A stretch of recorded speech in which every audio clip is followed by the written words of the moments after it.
Et je vais faire la lecture rapidement. Et nous allons avancer.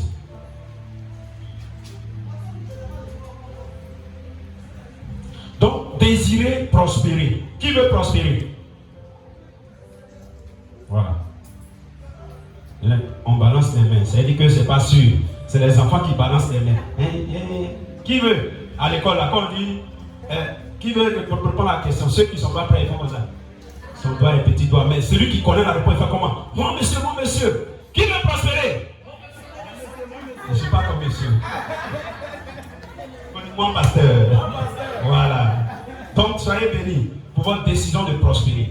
Et qu'est-ce que la prospérité? Quand on dit quelqu'un a prospéré, ça sous-entend quoi? Une personne prospère. Oui.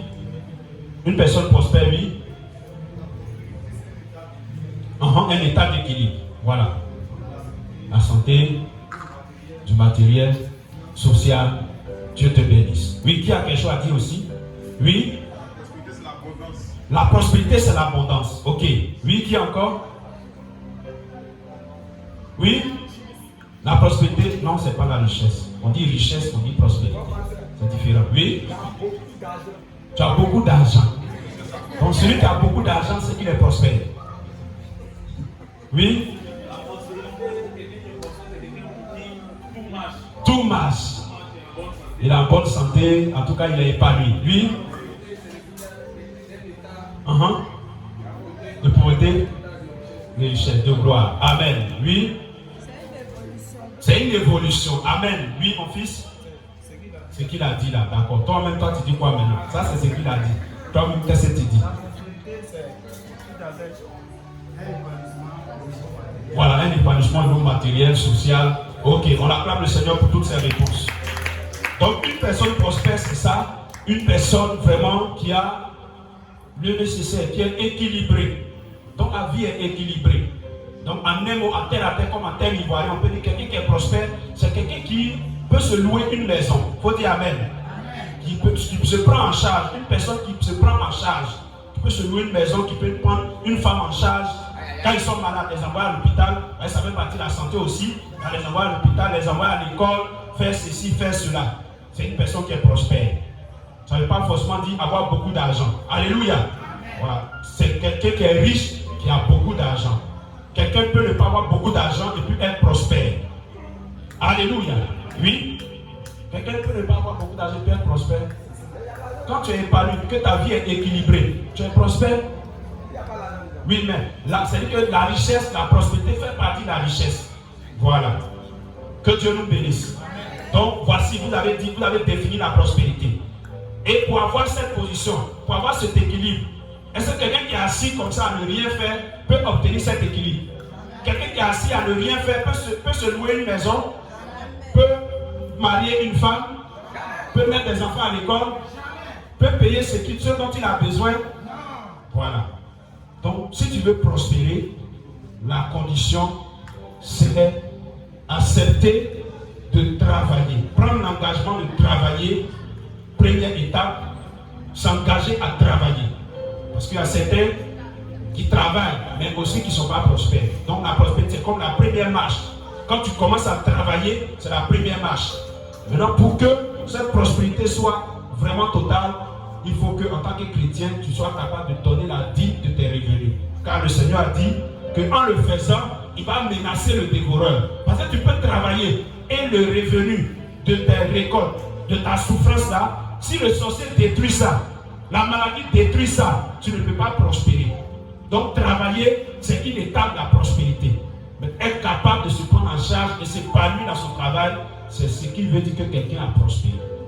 Donc tu ne peux pas refuser de travailler et refuser de payer ta dîme à Dieu et t'attendre à prospérer. C'est impossible. Si tu veux prospérer, lève-toi et engage-toi dans le travail. Tu veux prospérer, lève-toi et engage-toi dans le travail. Tant que tu refuses de travailler, tu ne peux pas prospérer. Et la Bible est sévère envers les chrétiens qui refusent de travailler. Lève-toi et commence à travailler. Sinon, s'asseoir est venu gêner et prier. Seigneur, rends-moi prospère. Seigneur, je prospère. Je déclare la prospérité. Je suis un homme prospère. Je suis une femme prospère. Quand il finit de dire ça, la bénédiction est suspendue. Pour qu'elle se matérialise, c'est l'œuvre de ses mains que Dieu va bénir. Dieu n'a pas dit qu'il va bénir les paroles de ta bouche, mais il va bénir l'œuvre de tes mains. Donc quand tu as prononcé les paroles sont suspendues. Mais c'est en étant en action que ces paroles suspendues se reflètent ta vie. Pour dire que la parole aussi est importante. Quelqu'un qui prend la décision d'aller travailler et qui chaque jour proclame des paroles négatives, bien que tu travailles, tu dis moi il ne peut jamais réussir. Tu te bats tous les matins, tu es en train de chercher gombo, tu es en train d'aller travailler, d'aller faire ton commerce. Mais quand tu reviens, mon ami c'est réussi. Nous là, on n'est pas accompagner les autres. Tu es en train de tuer ta prospérité. Donc c'est bien de commencer par prononcer les bonnes paroles. Après l'étape de la parole, vient maintenant l'étape de l'action. Parce que c'est l'action qui va accompagner ce que tu viens de dire.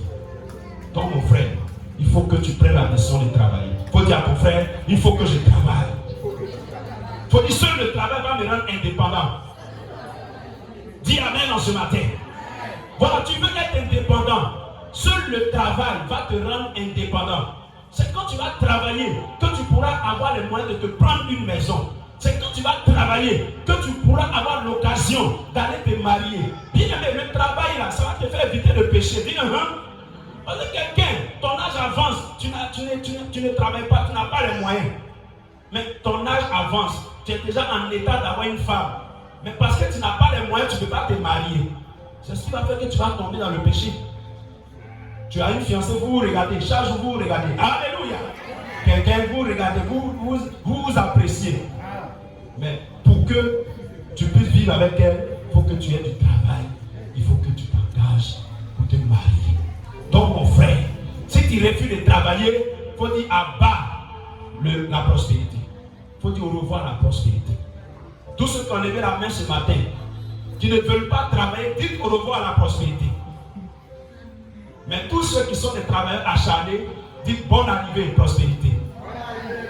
Dites à quoi bas la prospérité. Voilà. Parce que c'est le travail qui paye. Il faut que tu travailles. Ésaïe 52, verset 13. Il dit, voici, mon serviteur prospérera. Il montera. Il s'élèvera bien haut. Il n'a pas dit, voici, mon enfant prospérera. Il n'a pas dit, voici, celui qui prie beaucoup prospérera. Il n'a pas dit, celui qui gêne beaucoup prospérera. Il dit, mon serviteur. Or, quand on dit serviteur, c'est quelqu'un qui est au service. C'est quelqu'un qui est en train de servir. Soit Dieu ou servir l'homme. Parce qu'en servant l'homme, tu sers Dieu. Et homme de Dieu aussi qui sert Dieu, tu es en train de servir. Donc c'est le service qui attire la prospérité. Répète après moi. C'est le service qui attire la prospérité. Tu veux prospérer, lève-toi et commence à te mettre au service des gens. Commence à te mettre au service d'une entreprise. Commence à te mettre au service d'une femme. Commence à te mettre au service de quelqu'un. C'est ce qui va attirer la prospérité dans ta vie. Tant que tu refuses d'être serviteur, tu ne peux pas être un homme prospère. Donc, lève-toi et commence à servir. Quand Jésus dit quoi? Voici, mon serviteur prospérera. Il n'a pas dit aussi, voici, tout serviteur prospérera. Il dit, mon serviteur. Donc, que tu sois au service des hommes ou que tu sois au service de Dieu lui-même, mais si tu es le serviteur de Dieu, Dieu dit, il attachera à toi la prospérité. Parce que le païen aussi, il travaille. L'argent du monde aussi travaille. Mais s'il n'est pas le serviteur de Dieu, Dieu dit qu'il ne va pas lui accorder la prospérité. Mais le diable va détruire l'œuvre de ses mains. Je vous assure, plusieurs travaillent, mais ils ne s'en sortent pas. Plusieurs travaillent, à la fin du mois, ils ont des salaires. Comme un comédien il a dit, le salaire de fonctionnaire, c'est comme bœuf de funérailles qui est attaché. Tu le vois comme ça, les parties sont déjà partagées. Quand tu viens, non, le bœuf il est gros, hein, ça il sait que j'ai avoir cuisse. Non, hein, bœuf que tu vas attacher comme ça, là, c'est déjà partagé. Donc le salaire que tu as à la fin du mois, c'est déjà partagé. Si tu ne mets pas Dieu dedans, pour qu'il puisse te donner la sagesse, l'intelligence, tu n'as pas la crainte de Dieu, tu ne cherches pas Dieu. Bien aimé, c'est un bœuf qui est déjà attaché. Tu n'auras même pas de part dedans. Donc, tu veux prospérer, commence à te mettre au service de Dieu et au service des hommes. Tu vas voir que tu vas prospérer. Beaucoup veulent prospérer, mais ils se voient trop grands qui ne veulent pas servir. Ils se voient trop grands qui ne veulent pas servir les autres. Ils ne veulent pas servir ceux qui ont déjà réussi, ceux qui ont déjà eu l'expérience dans leur vie. Tu ne veux pas les servir, tu ne peux pas prospérer. Tu vas rester dans ton état de déséquilibre. Tu vas passer ton temps à mendier. Tu vas passer ton temps à t'apitoyer, à te faire pitié dans l'église. La Bible dit que dans l'église primitive, il n'y avait pas d'indigents. Il n'y avait pas des gens qui faisaient pitié. Il faut dire, dans l'église primitive, il n'y avait pas des gens qui faisaient pitié. Pourquoi? Parce qu'ils avaient compris ce principe. Qu'ils devaient travailler. Chrétiens, levons-nous et travaillons. La terre appartient à notre Créateur. Dis Amen. Nous sommes d'abord prioritaires. Nous sommes d'abord les propriétaires de la terre. Mais regarde, c'est ce qui arrive aux Ivoiriens. Nous sommes propriétaires de la Côte d'Ivoire. Mais on a laissé. C'est les Maliens qui ont les marchés au port. Dans les lieux de vente de poissons. Les conteneurs. C'est compris. Et nous, on s'en va se mettre à leur service. Et ils nous traitent comme ils veulent. Même les maisons, comme l'a dit Rodrigue. C'est qu'on construit partout.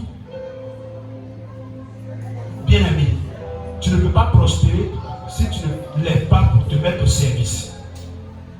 C'est le service que tu vas rendre qui va t'apporter une rémunération. Dis Amen en ce matin. Dis Amen en ce matin. Dis oh yes en ce matin. Dis oh yes en ce matin. Voilà. Genèse chapitre 20, verset 20 à 22. Jacob fit un vœu en disant, nous allons répéter ensemble le vœu de Jacob. Genèse chapitre 28, verset 20 à 22. Tu vas te tenir debout et tu vas répéter ce vœu avec moi.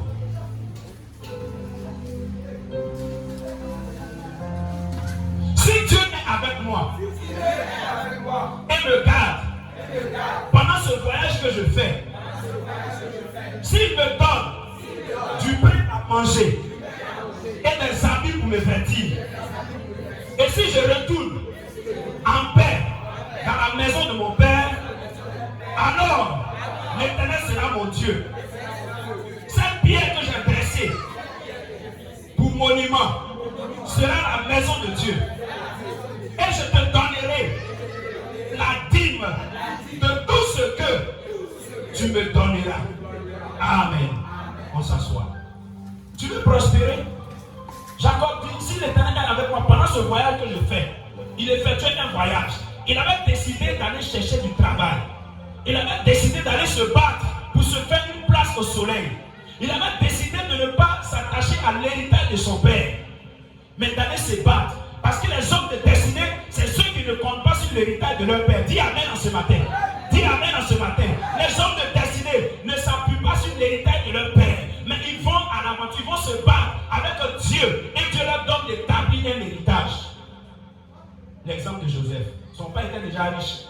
Puis c'était un homme de destinée. Dieu l'a enlevé dans cette richesse, il l'a envoyé dans la pauvreté, dans l'esclavage. Et il a élevé Joseph. Et Joseph, bien que son père était riche, mais c'est lui qui a sauvé sa famille de la misère et qui a fait rentrer sa famille dans la prospérité. Dis Amen en ce matin. Alors, les parents de Jacob avaient les moyens, mais à un moment donné, il n'était pas prospère. C'est Joseph qui l'a fait entrer dans la prospérité. Est-ce que tu peux acclamer le Seigneur ce matin? Est-ce que tu peux acclamer puissamment le roi de gloire? Ta manière d'acclamer m'embête, ta manière d'acclamer m'embête. C'est pas un homme que tu acclames, c'est le roi des rois, Jésus de Nazareth. Donc Joseph, Jacob dans cette aventure, il savait qu'il partait à l'aventure. Il partait et il ne savait pas ce qu'il attendait. Comment il va voir, comment il va se battre. Et dans sa position de souffrance et de misère, il va tisser une alliance avec Dieu. Il dit, Seigneur, si tu me gardes pendant ce voyage que je fais, si tu me donnes du pain à manger, donc demandez la protection à Dieu, demandez le pain quotidien à Dieu, demandez la réconciliation à Dieu. Tout ça c'est nécessaire. Et il a dit à Dieu, si tu fais ces trois choses dans ma vie, moi aussi il y a trois choses que je vais faire pour toi. Il faut dire à Dieu c'est donnant. On dit tu ne crois pas à ça. Parce que Dieu a dit donner gratuitement. Mais avec Dieu, c'est donnant. Répète encore. Donc Jacob demande 3 choses à Dieu. Et en même temps, il promet 3 choses. Il dit quoi? Si tu me gardes pendant ce voyage que je fais, si tu me donnes du pain à manger, et si je retourne en paix dans la maison de mon père, ça fait 3 choses. Et en retour, il va dire quoi? En retour, l'Éternel sera mon Dieu. Que même si je suis béni, même si je suis prospère, je vais continuer à voir Dieu comme mon Dieu. Mais aujourd'hui, ce n'est pas ce qui arrive. Dès que Dieu touche la touche de quelqu'un, d'un chrétien, Dieu l'enlève dans la misère et veut le faire asseoir dans la richesse, dans la gloire, automatiquement Dieu n'est plus son Dieu. Il ne va plus servir Dieu. Il ne sera plus humble. Il ne va plus s'abaisser. Il ne va plus servir l'église. C'est fini. Il devient orgueilleux. Tu ne peux pas prospérer. Donc mon frère, il dit, Dieu sera mon Dieu. Je lui demande, il lui promet cette première chose. Deuxièmement, il dit, cette pierre que j'ai dressée pour monument sera la maison de Dieu. Donc il a promis de bâtir à lui seul une maison à l'Éternel. Est-ce qu'on peut acclamer le Seigneur pour Jacob? Est-ce qu'on peut acclamer pour Jacob? Parce qu'il a vu l'endroit, il a vu un lieu qu'on appelle Bethel. Bethel veut dire quoi? La maison de l'Éternel. Il a vu un endroit et il a vu que c'était la porte du ciel. Donc c'est un lieu où Dieu pouvait exaucer facilement. Donc il a dit, moi j'ai été exaucé ici. Je vais venir bâtir, je vais faire de celui un lieu de pèlerinage. Pour que mes descendants, mes enfants après moi, viennent aussi ici dans ce lieu pour obtenir de toi quelque chose. Donc à moi seul, je vais bâtir une maison à l'Éternel. Dieu veut ce genre de personnes à l'église. Dis Amen. Des personnes qui à eux seuls peuvent prendre des besoins de l'église pour satisfaire. C'est ce qui se passe chez les musulmans. Le musulman construit sa maison et puis laisse la dalle. Il demande aux voisins de venir construire une mosquée. Ou bien lui seul peut payer un terrain et puis bâtir une mosquée dessus pour que ses frères louent. Mais chez nous à l'église, il y en a qui sont riches, qui ont des milliards en compte, mais ils attendent d'abord qu'on fasse cotisation. Lui, il a 10 milliards. On a qu'à dire cotisation 5 000, 5 000.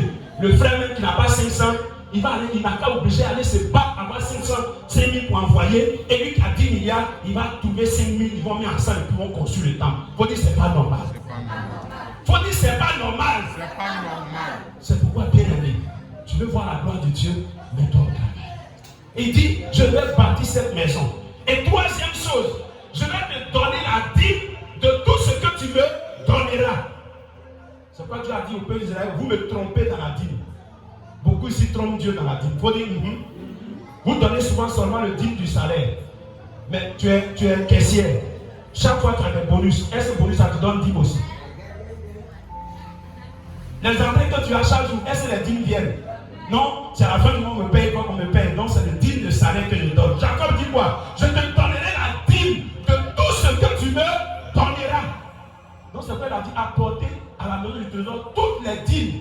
Il n'a pas dit seulement la dîme, il dit toutes les dîmes. On t'a offert un complet de pain. Si tu crois que Dieu t'a donné ce pain, l'un de mes mentors, le pasteur au bout de Dieu m'a appris cela. Il dit même quand quelqu'un vient lui offrir un costume, il demande à la personne, le costume là tu as eu à combien? S'il dit 40 000, il sera payé une dîme de 4 000. Il peut dire même ça c'est un don. C'est pas mon salaire. Mais il a compris qu'il va payer la dîme de tout ce que Dieu lui donne. Je vous assure que si les chrétiens payaient la dîme de tout ce que Dieu leur donnait, l'église n'aura pas de besoin. Acclame le Seigneur ce matin. Acclame Jésus ce matin. Je vais te donner un secret. Avant, chez moi, il y a une enveloppe. J'ai mis dîme dessus. Alors nous, on vit par la foi. Pasteur qui ne paye pas sa dîme, le sauveur qui ne paye pas sa dîme, l'orphelin qui ne paye pas sa dîme, il est en train de mettre un marteau sur sa tête. Les autres, ils travaillent, ils ont un salaire. Ils vivent de leur salaire. Mais nous, on compte sur Dieu.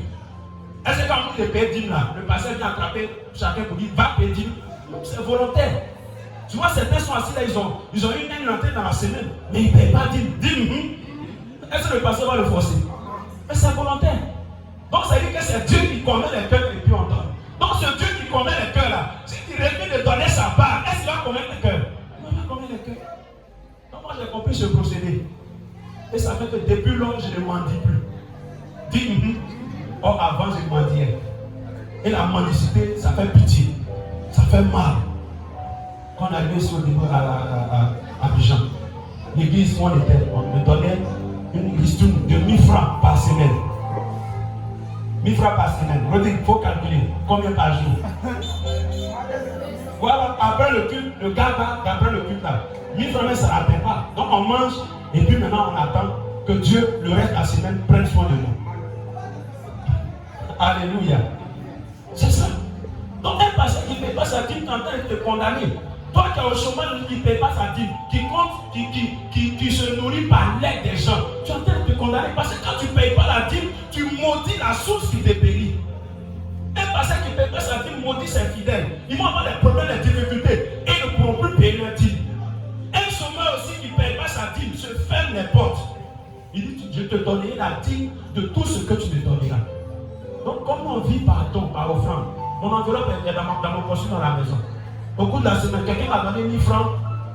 Automatiquement, je fais monnaie, j'enlève 100 francs, je mets dans l'enveloppe.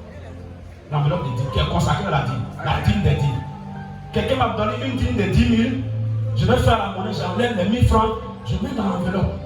Jusqu'à on va dire la semaine va finir, je fais le point de la dîme des dîmes que j'ai reçue et j'envoie à mon Père spirituel. Alléluia! C'est ça. Et depuis que j'ai compris ce procédé, je ne mendie plus. Je ne demande plus. Si quelqu'un dans cette église, une fois dans la semaine, dit, ah, c'est chaud à la maison, envoie quelque chose. Tu as une fois, j'ai une fois dit ça. Non, c'est toi-même volontairement, souvent Dieu te touche. Mais tu ne sais pas comment Dieu te touche. Ah, c'est parce que je touche le cœur de Dieu, donc il touche aussi le cœur des gens. Donc frère, il dit, je donnerai la dîme de tout ce que tu me donneras. Lève la main et répands-toi, demande pardon à Dieu. Parce que tu as plusieurs fois volé Dieu. On t'a donné pain. Tu dois payer la dîme de ce pain. On t'a offert une paire de chaussures. Tu dois payer la dîme de cette paire de chaussures. Donc demande pardon à Dieu. Il faut dire, Seigneur, il s'est brûlé beaucoup de fois, pardonne-moi. Beaucoup de fois, vous volez Dieu. Je vous assure, si les chrétiens payent la dîme de tout ce qu'ils reçoivent, l'Église ne va pas avoir des besoins.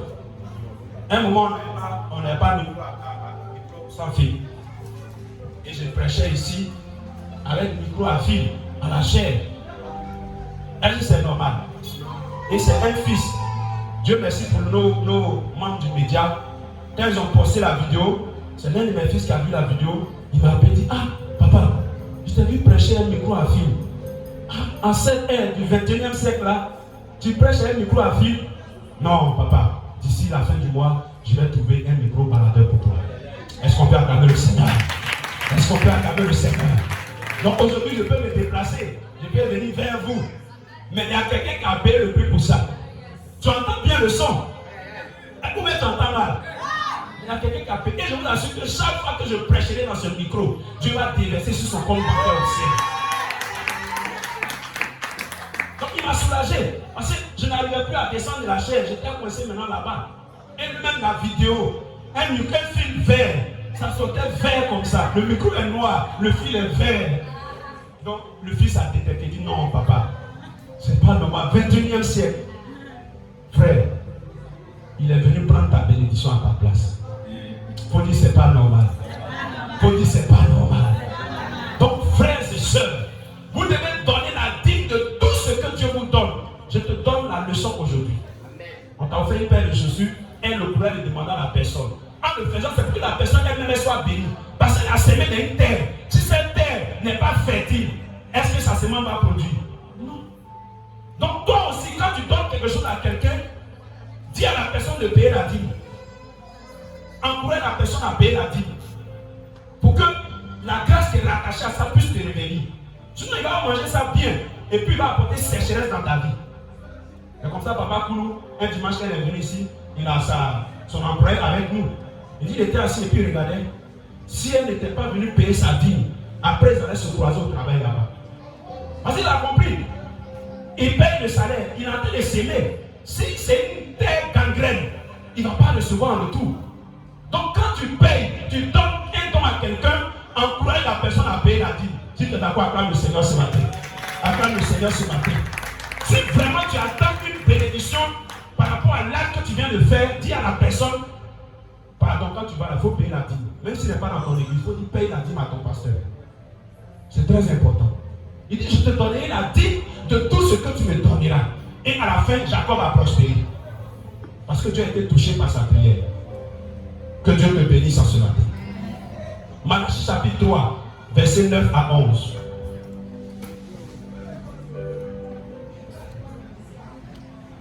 Malachie chapitre 3, verset 9 à 11.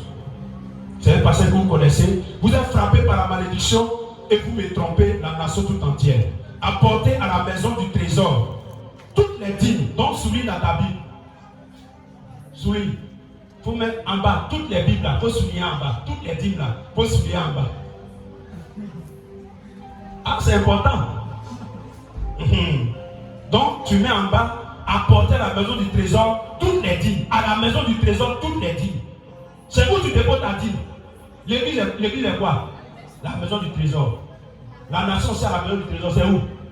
Le trésor. C'est là où la nation dépose ses biens. Donc l'église est le trésor, à la maison du trésor de Dieu. C'est là que Dieu collectionne ses fonds et puis dépose pour faire son œuvre. Donc quand tu n'apportes pas la dîme, Dieu lui-même te frappe par la malédiction. Il dit, vous êtes frappés par la malédiction et vous me trompez. La nation tout entière, c'est-à-dire tous les chrétiens, vous me trompez. Quand on dit dîme, les gens pensent, comme ils n'ont pas salarié, ils n'ont pas de travail, donc ils ne payent pas dîme. Est-ce que dans la semaine, quelqu'un t'a pas donné 500? Viens donner 50 francs comme dîme à Dieu.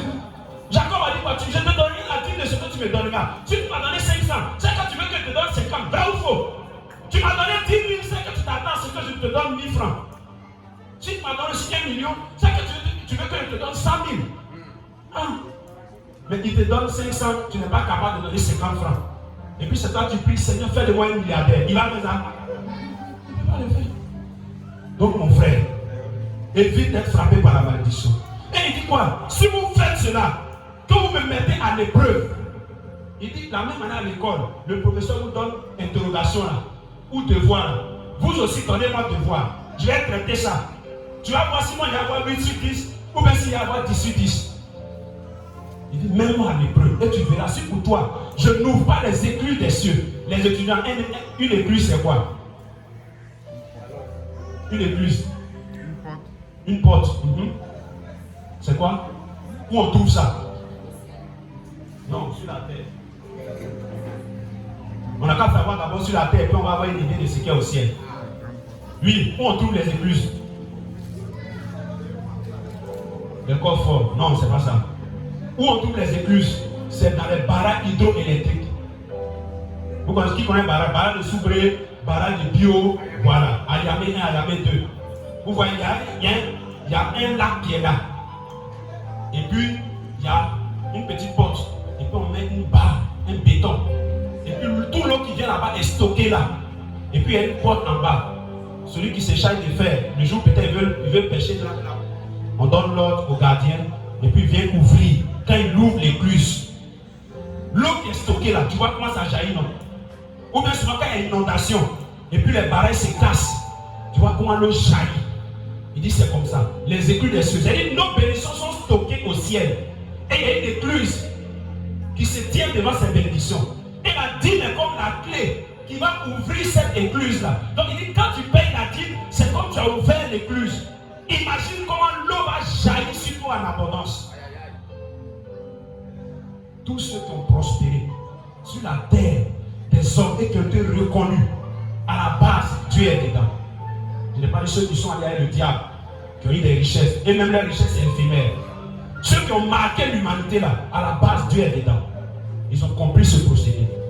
Donc tu veux être prospère, voici la clé de la prospérité. Le travail. Et quand tu commences à travailler, sois fidèle dans tes dîmes et tu verras la gloire de Dieu. Papa John Robert a rendu ce témoignage. Et quand il a fini ses études en criminologie, il est venu à Côte d'Ivoire. Son diplôme était tellement gros qu'aucune entreprise ne voulait le prendre. Et une entreprise qu'il a pris lui ont promis la somme de 40 000 fois comme salaire. Mais ça, c'est dans les années 1975. À comparer à nos 40 000 fois aujourd'hui, ce n'est pas la même chose. Donc, on dit 40 000 en 1975. 1975 là-bas, tu connais sucre là, sucre 5 francs, c'était combien? Combien de carreaux? Plein de carreaux. Voilà. Donc, 1 kilo de riz, ça coûtait combien? 70 francs, en notre temps 70 francs. Alléluia! Aujourd'hui, 1 kilo à combien? 500 francs. Donc, c'est multiplié par 10. Donc, mon frère, il dit quand on lui a payé, on lui a proposé le salaire, il dit ok, j'ai compris. Mais il savait qu'il était fils de Dieu. Et il savait qu'il y a des alliances. Il y a quelque chose, un secret que lui va mettre en pratique. Et puis son salaire va évoluer. Il dit, il payait fidèlement la dîme de 4 000 francs. Après, son salaire montait à 60 000. Il donnait la dîme de 6 000. Après, pendant des mois, jusqu'à ce que son salaire arrive à 170 000. Et son patron lui a offert une voiture de service et puis un salon complet. Donc imagine des 40 000 en un temps de corps. Une année seulement, son salaire est parti à 170 000. Parce qu'il était fidèle à payer la dîme. Je lui donnerai la dîme de tout ce qu'il me donnera. Vous êtes frappé par la malédiction parce que vous me trompez dans la dîme. Soyez fidèles et vous allez voir la gloire de Dieu. Que Dieu te bénisse. Troisième point, troisième verset. Éphésiens 4, verset 28. Éphésiens 4, verset 28. Il nous reste 10 minutes, on va faire rapidement. Éphésiens 4, verset 28. Que celui qui dérobait ne dérobe plus, mais plutôt qu'il travaille, en faisant de ses mains ce qui est bien, pour avoir de quoi donner à celui qui est dans le besoin. Donc, c'est le travail qui attire la prospérité. Quand tu es prospère, tu es capable de donner à quelqu'un qui est dans le besoin. Mais quand tu n'es pas prospère, c'est toi qu'on va soutenir dans le besoin. C'est toi qui seras toujours dans le besoin. Donc, le refus de travailler nous impose au besoin. C'est toi qui auras toujours des désirs non accomplis. Aujourd'hui, il y a tellement de belles intentions, de belles choses. Tu regardes, mais tu ne peux pas te satisfaire. Et aujourd'hui, les filles sont obligées d'aller vendre leur corps pour se satisfaire. La prostitution. Les garçons aussi vont vendre aussi leur derrière pour être prospères. Ça fait pitié. Dieu qui travaille la sueur de votre front, il ne veut pas travailler. Mais si vous ne travaillez pas, regardez le verset qui suit, vous allez voir. 2 Thessaloniciens 3, verset 10. Un lecteur rapide. 2 Thessaloniciens 3, verset 10. Je lis la parole de Dieu. 2 Thessaloniciens 3, verset 10. Car lorsque nous étions chez vous, nous vous disions expressement, si quelqu'un ne veut pas travailler, qu'il ne mange point, qu'il ne mange pas non plus. Donc voici la loi de Dieu. Donc vous qui nourrissez les paresseux, vous êtes en train de pécher contre Dieu. Vous dites, c'est moi qui ai dit. C'est pas moi qui ai dit, c'est la Bible qui a dit. Il dit, si quelqu'un ne veut pas travailler, qu'il ne mange plus, qu'il ne mange pas non plus. Donc le remède au travail, ce qui oblige les gens à travailler, c'est la faim. Mais quelqu'un qui est rassasié va refuser de travailler. Dit, Papi, toi à la maison, il s'en va jouer au foot. Il fait ce qu'il veut. Junior, Papi, tout c'est un bébé, lui on ne peut pas lui imposer quelque chose. Mais Junior, il est déjà adolescent. Junior a 16 ans, 18 ans, 19 ans. Il est à la maison. Il s'en va, il joue au foot. Il revient le soir. Maman Rosine a gardé son plat. Comme elle vend un poulet, elle a un poulet dessus. Il mange. Junior rote et puis ça va se coucher. Et c'est quand tu as dit à Junior va travailler, c'est va travailler. Mais si Junior vient, la mamite est vide. Tout est creux dans la maison. Comme je vous l'ai dit, la manière de recevoir un étranger détermine la durée de son séjour. Dis voilà. Gaston quitte au village, il vient chez toi, ma fille Rosine. Donne-moi le nom d'un oncle du village. Tu ne connais même pas les oncles du village, c'est pas normal. Donc Gaston, imagine Gaston, il quitte au village, c'est l'oncle de notre soeur. Et puis vient en ville, à Abidjan. Il n'a plus qu'à Abidjan, c'est le show. Surtout que aujourd'hui, le prix du cacao est monté à 1500. Si les villageois reçoivent, c'est qu'en ville là-bas, ça va. C'est que là-bas, les gens ont l'argent. Ils nous envoient 1500 par kilo. Donc je vais aller chez ma fille. Il arrive à la maison. Papa, bonne arrivée. Matin, café au lait. Omelette. Je vais parler à la pouba. Omelette. Mayonnaise aromate dessus. Le vieux mange. On dit vieux, si tu finis, il y a l'écran qui est là. Dernier quart d'écran, c'est combien? Combien de pouces? 100 pouces, non? 75 pouces, voilà. Écran est balai. Quand tu atteins là, c'est comme toi-même tu es dans le film. On finit, on met commande à sa main. Papa, si tu finis le déjeuner, voilà l'écran qui est là. Chaîne de chair. Papa, chaîne de chair et puis il regarde. Vers 10h, par là, 11h, pendant que maman est en train de préparer, et puis vient le vieux. Est-ce qu'il y a un peu de yaourt au frigo? C'est comment? Le vieux, envoyez.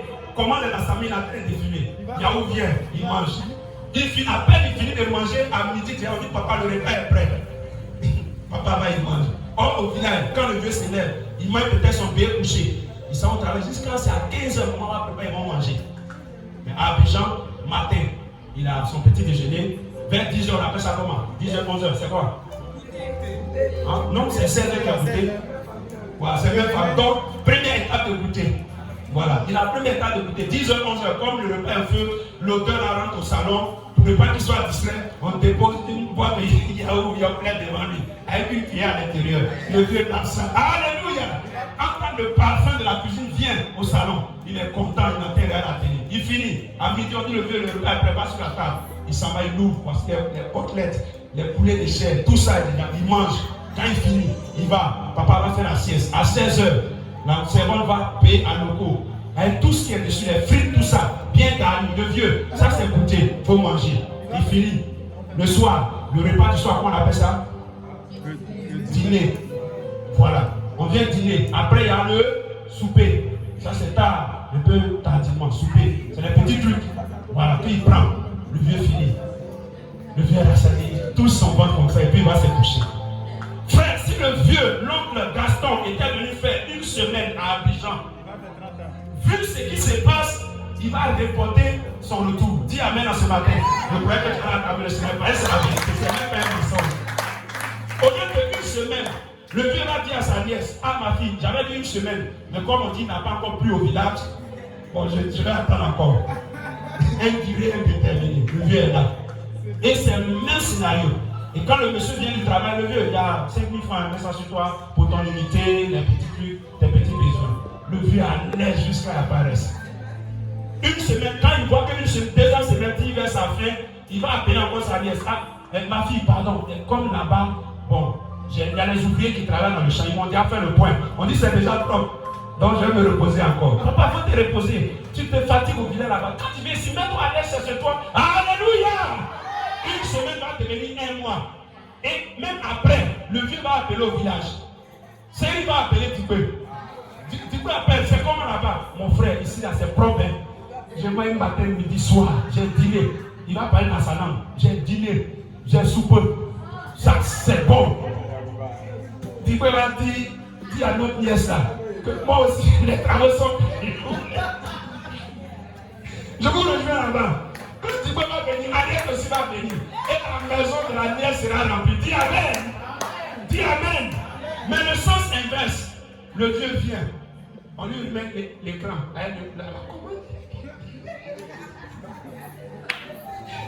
Le vieux assis. Il n'y a même pas petit déjeuner matin. Monsieur se lève. Ah, bon, on est arrivé. Bon, comme je suis occupé là, je vais au boulot. Il prie sa main. Madame aussi va au boulot. La servante prend les enfants. Elle fait le petit déjeuner rapidement. Il mange. Il s'en va. À midi, il se dit que bon, peut-être ici on ne mange pas à midi. Peut-être qu'à midi, la servante va faire au moins quelque chose. La servante vient à midi, elle lave les enfants. Ils se sont reposés. Elle va acheter à ticket chez les femmes qui vendent des plus vieilles. Les enfants mangent. Ou bien elle fait omelette à ticket, les enfants mangent. Mon oncle, je vais accompagner les enfants. Ils s'en vont. Il dit bon, ça va aller. Peut-être à 15h, elle va commencer à faire le marché. Peut-être, ma fille, tu vas faire tout au marché. Non, l'école n'est pas à côté du marché. Peut-être que c'est ma fille, même quand elle va venir, on va faire. Le vieux espère. 18h arrive. Monsieur vient du travail, il appelle sa femme. Le vieux, et la journée, il lui demande les nouvelles. Il lui donne quoi à boire, tout ça. Le vieux, tu t'es lavé, lui, je me suis lavé propre. Le vieux s'attend à ce qu'on dit, bon, on va sortir. Bon, le vieux, je viens, madame, quand il y a une urgence là, on va rendre visite à mon collègue qui est malade à l'hôpital. Oh, monsieur, madame, vont s'attraper pour manger bien, et puis vient le soir. Le vieux, lui, par exemple, maintenant, il aura un sachet dans leur main.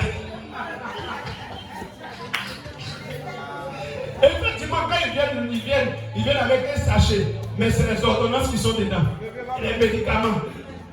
On vient, le vieux, bon, il cause un peu les travaux du village, tout ça, c'est propre. Mais bon, le vieux, comme demain, je dois aller tôt au travail, on va se voir demain. Madame et monsieur, on a besoin de faire la porte. Le vieux assis là, à l'écran. Il fait jeune sec. Toute la journée, il n'a rien mangé. Bon, en il n'a rien pris aussi. Parce qu'il s'est dit qu'il va chez sa fille, elle a tous les moyens. À Coco dit comment? Coco dit, et puis il n'y a rien là-bas, c'est faux. C'est son transport de tout qui lui reste. Ah, ce que je vois déjà là, est-ce que c'est sûr qu'on va payer mon transport de tout? Donc le vieux qui avait dit tout à l'heure, ma fille, je suis venu faire 2 semaines. Frère, je t'assure, Le lendemain, quand le monsieur va partir, avant d'aller au boulot, mon fils, j'avais dit 2 semaines, mais on vient de m'appeler légèrement du village. Il dit que les aboutis ont commencé à manger le riz là. Donc je suis obligé de partir aujourd'hui. Là, au moins, le fils me dit, bon, papa, voici ton transport. Ce transport là, c'est combien? Bon, d'ici quand il va, c'est combien? 3500. Il lui remet 3500. Juste. Le vieux prend ses 3500, il s'en va au village. Donc, ce qui fait que les chômeurs dans une maison sont là, ils dorment, ils sont à l'aise. C'est parce que chaque fois, ils regardent au niveau de la cuisine. Si la fille, la soeur est en train de préparer. Chaque fois que la cuisine remue, il est serein. Il ne va pas aller chercher le travail. Dis Amen. Mais quand tout est sec, tout est dur, vert, il va aller chercher le travail.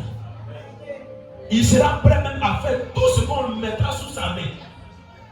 Donc le remède pour amener tout homme à travailler, c'est de lui imposer la faim. Parce que quiconque a faim, il sera obligé de faire quelque chose. Si tu es d'accord, dis Amen en ce matin. Si tu es d'accord, acclame le Seigneur ce matin. Tu veux prospérer, lève-toi et commence à travailler. Et Dieu te dit ce matin, toi qui encourages les paresseux, les gens qui ne veulent rien faire, tu les nourris, tu les mets à l'aise, tu es en train de te mettre en palabre avec Dieu.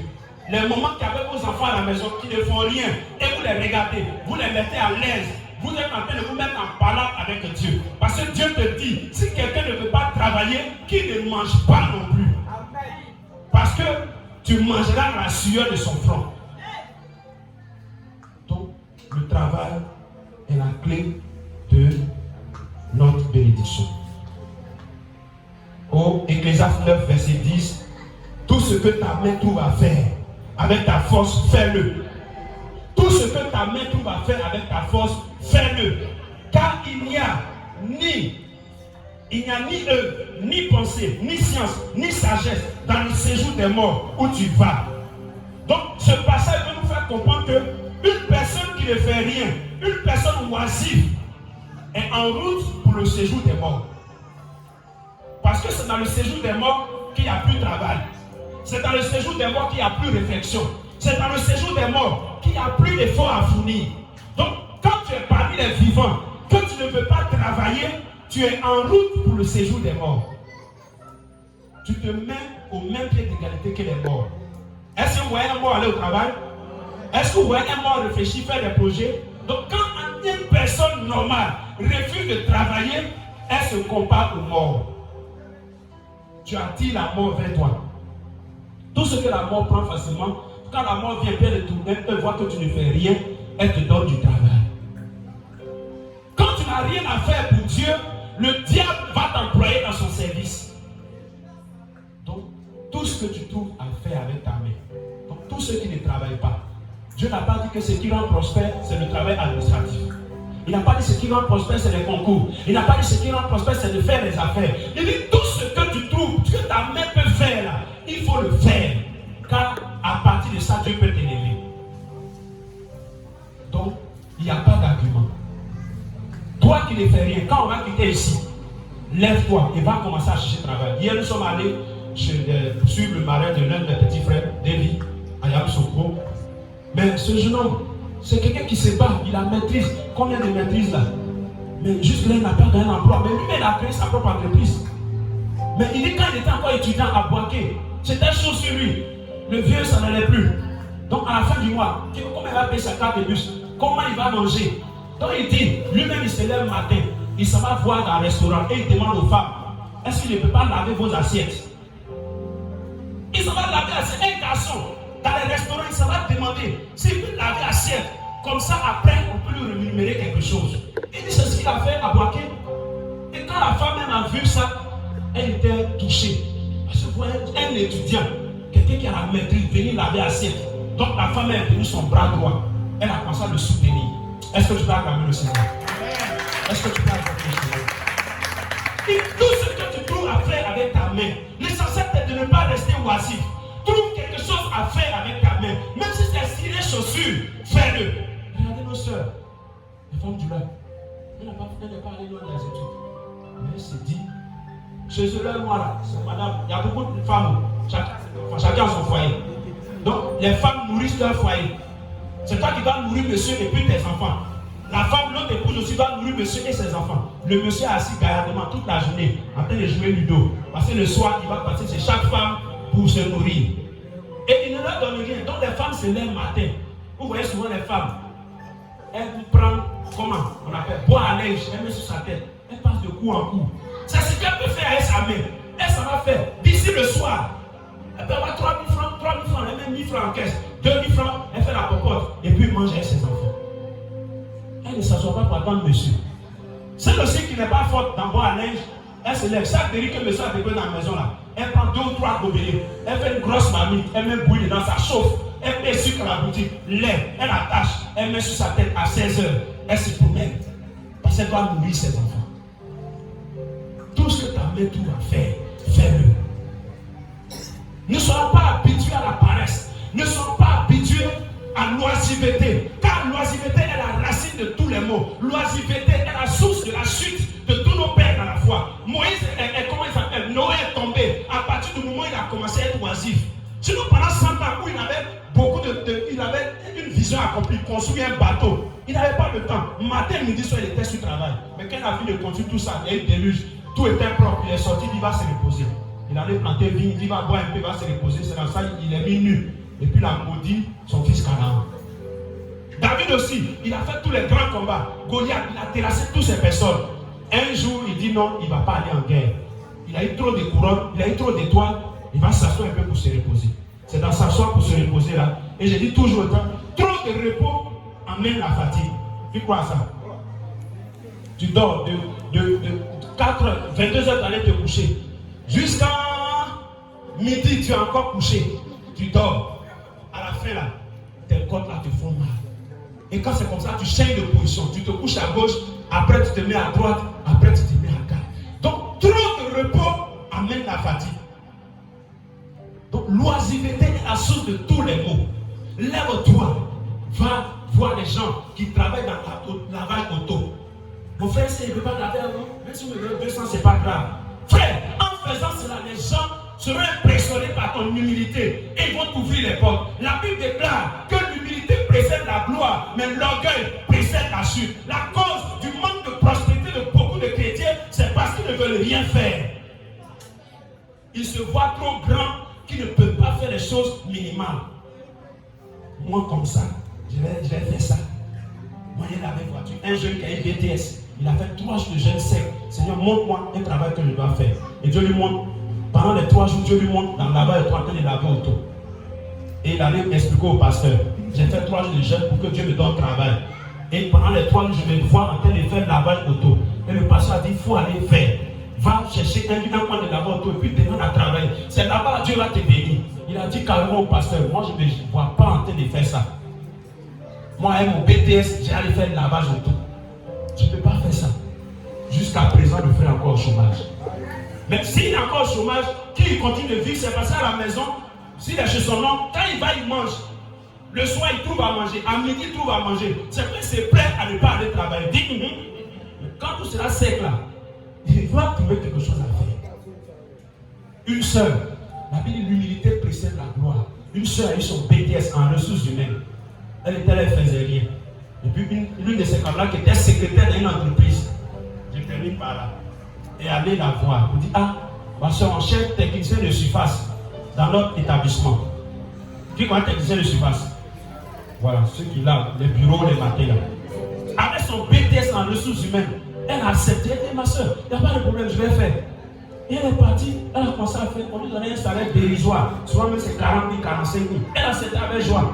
Elle n'a pas dit comment, moi j'ai pété sans ressources humaines, au lieu de m'asseoir dans le bureau, moi je vais aller laver le bureau des gens. Au lieu que moi je sois dans le bureau, les gens vont laver, c'est moi d'aller laver le bureau et puis les gens vont s'asseoir. Dieu là c'est comme ça il fait, dis amen. Avant que tu ne sois prince, il fait de toi d'abord un esclave. Pour voir comment l'esclave sert le maître. Et quand tu as appris ça, tu deviens maintenant maître. Et demain quand tu es maître, tu considères l'esclave. Parce que toi-même tu as été esclave d'abord. Est-ce que tu peux acclamer le Seigneur? De faire avec joie, elle faisait. Et la secrétaire, quand son patron vient lui expliquer les problèmes au niveau de l'entreprise, elle explique ça à sa camarade. Et sa camarade lui donne les idées. Ah, il faut dire à ton patron, il n'a qu'à faire comme ça, diminuer le personnel, il n'a qu'à faire ceci, il n'a qu'à faire cela. vient matin, elle est contente, comme c'est elle-même. Ah, patron, par rapport au dossier que tu m'as confié là, je veux que tu fasses ça, ça va marcher. Quand le patron fait, ça marche. 2 ou 3 fois comme ça, l'entreprise a commencé à prospérer. Un jour, son patron l'a appelé. Ma secrétaire vient. J'ai remarqué que les 3 conseils que tu m'as donnés, j'ai mis en application, ça a marché. D'où tu sors tes conseils là? Elle est obligée maintenant de monter là. Si elle dit c'est elle-même, il va lui rendre d'autres dossiers pour qu'elle explique. Elle a d'autres dossiers sur la table. Dis Amen. Il dit il y a d'autres dossiers. Comment tu fais pour résoudre? Donc explique-moi. Et puis les autres dossiers, on va régler ça. Elle était obligée d'appeler la technicienne de surface. Quand Dieu veut te bénir, il oblige les gens à donner ton nom là-bas. Je croyais que tu allais dire oh yes ce matin. Bien aimé, Jacob a réglé le problème de les chansons. Les chansons est parti l'a oublié.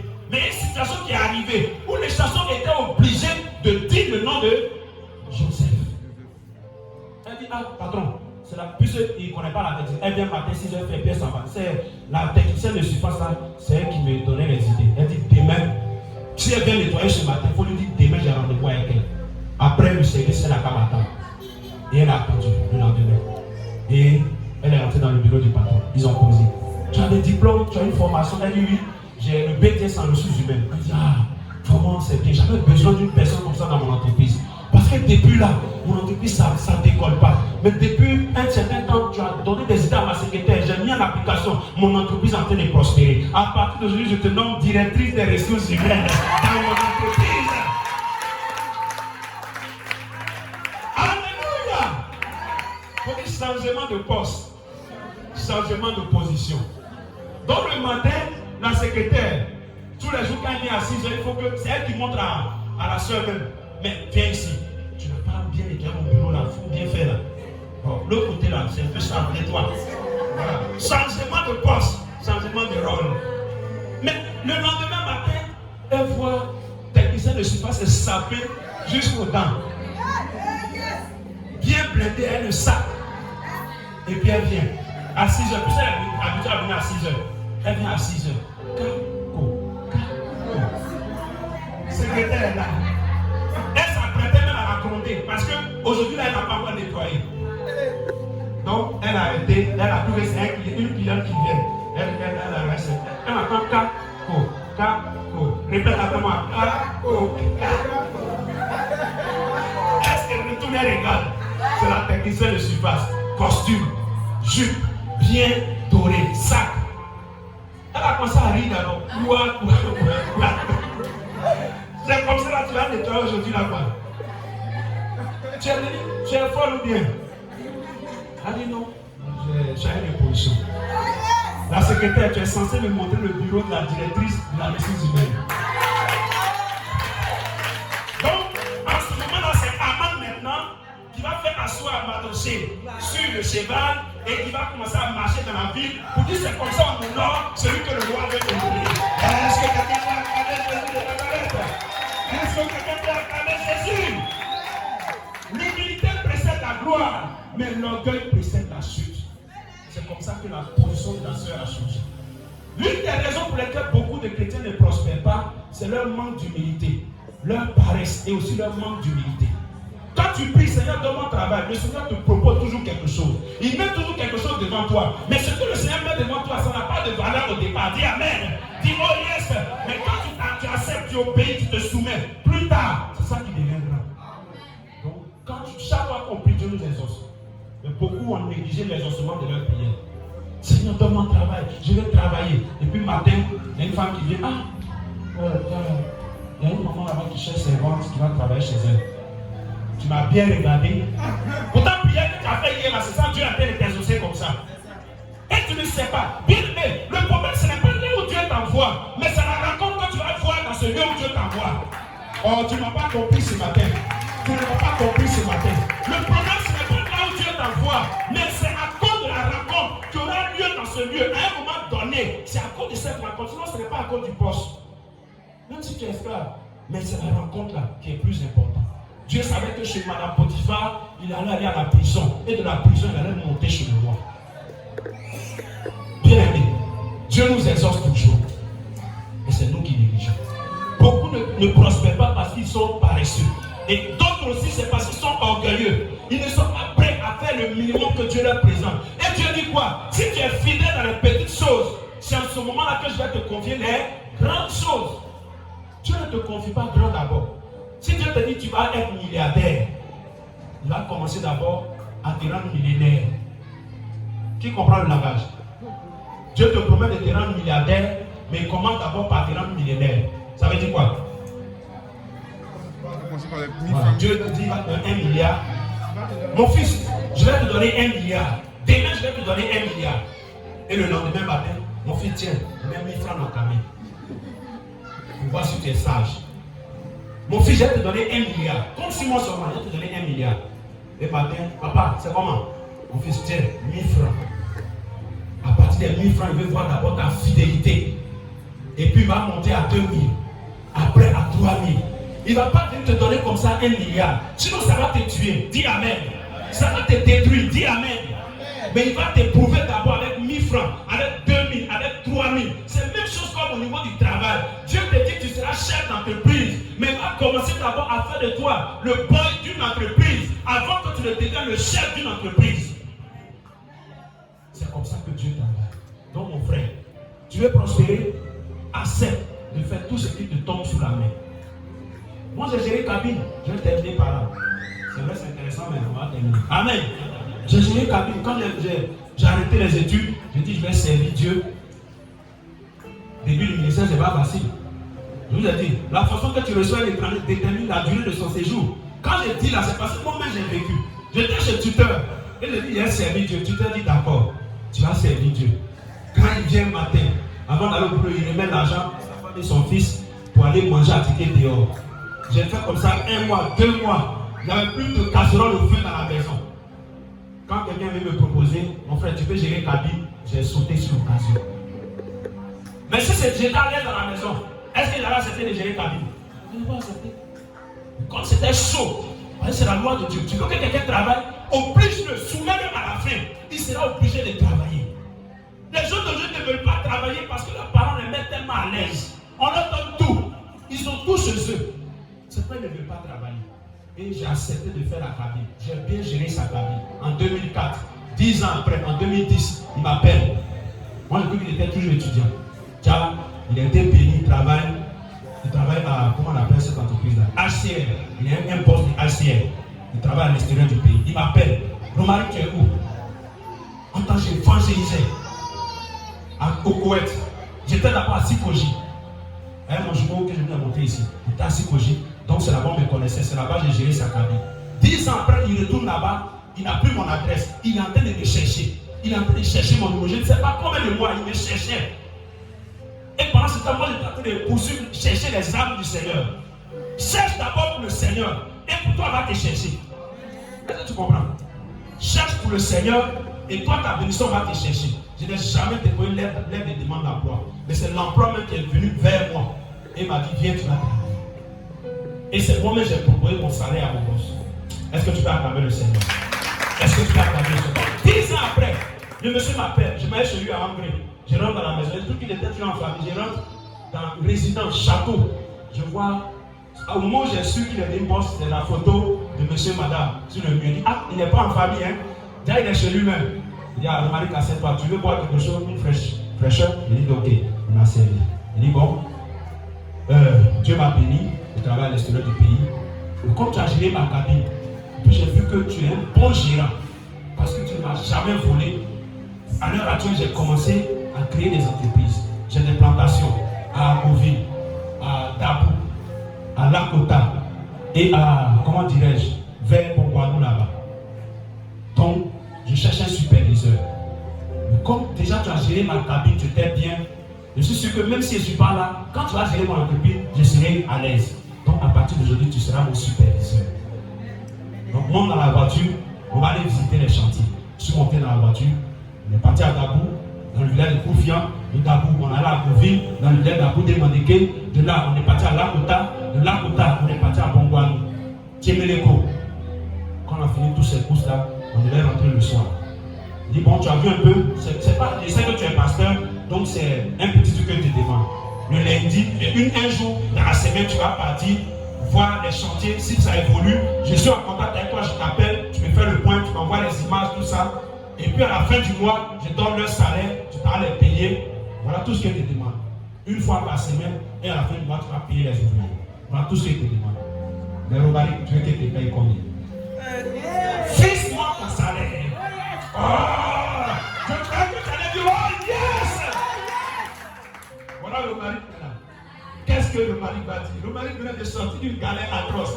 Il avait 3 mois de loyer qu'elle payait, de 15 000 francs par mois. Donc j'ai sauté sur l'occasion. Je dis, bon patron, je veux que tu me payes à 100 000 francs. Pour moi, mais c'était trop beaucoup. Je tremblais même. Est-ce qu'il ne va pas dire, mais 2 jours seulement tu as fait là. Après ça a été 200 000. Il dit, bon, le soir je t'appelle. Le soir il m'appelle, il dit, bon, c'est ok. Demain tu viens. Tu vas passer un permis. Je paye tous les frais du permis de conduire. Et puis avec le temps, le véhicule sera à ta disposition. Tu vas faire le boulot. Et c'est comme ça que j'ai été engagé à ce service. De 2014 jusqu'en 2017, j'ai servi ce temps. Mais c'est à partir de gestion des cabines téléphoniques. Il a vu ma fidélité et de cabines téléphoniques, gérant des cabines téléphoniques, je suis devenu gérant d'entreprise. Mais toi, tu veux en même temps quitter la et devenir gérant d'entreprise. On doit t'essayer d'abord dans la gestion des cabines avant de t'essayer dans la gestion des plantations. Si tu es d'accord, acclame le Seigneur ce matin. Si tu es d'accord, dis oh yes! Donc frère, ne soyez pas orgueilleux. Soyez humbles, abaissez-vous. Vous allez voir Dieu va vous aider. Mes fils qui est étudiant, après les cours, après les études, congé, va faire un boulot. Va, apprends un métier. Ce n'est pas les diplômes qui donnent le travail. On a des cadres parmi nous, le Seigneur, vous savez ça, on a des cadres ici. Mais ils ont compris que maintenant, c'est maintenant ils ont compris qu'ils sont en train de créer leur entreprise. Avant, ils ont compris que c'est les diplômes qui donnent le travail, ils ont amassé les diplômes. Mais il n'y a rien. Salaire par mois, c'est peu de général. Donc mon frère, le culte est terminé. Tu veux prospérer, tu veux être capable de prendre une maison, de te prendre en charge, de ne pas attendre papa, que papa mette dans ta bouche, que maman te donne le peu qu'elle gagne. Lève-toi, engage-toi dans le travail. On va se tenir debout.